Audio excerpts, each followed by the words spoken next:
second main objective is connecting global and Japanese expertise to those engagements, which is the reason why we find ourselves this week gathered together to share knowledge and to share best practices and to share experiences as we further our engagements on emergency operations centers. This is a new area that we are engaging with as an institution, and I was wondering from your perspective, what do you think the role that the bank should play? It's true that the bank, being a development agency, has really focused on how to reduce risk, help countries avoid disaster.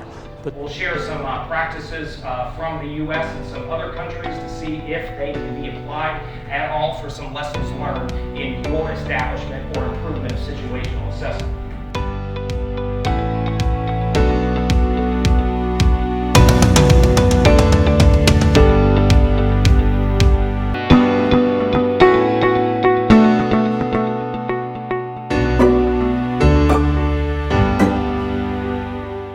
All of us who have been in this big disaster realize that all this technology, all this nice building, all this equipment is useful, but it's only useful if you have the right protocol, the right systems in place, and most importantly, if you have the right people to deal with the disaster.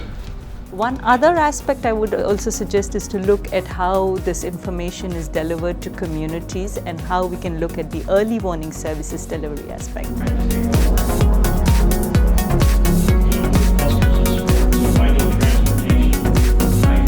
With that, I mean, you guys don't have, so let's think back to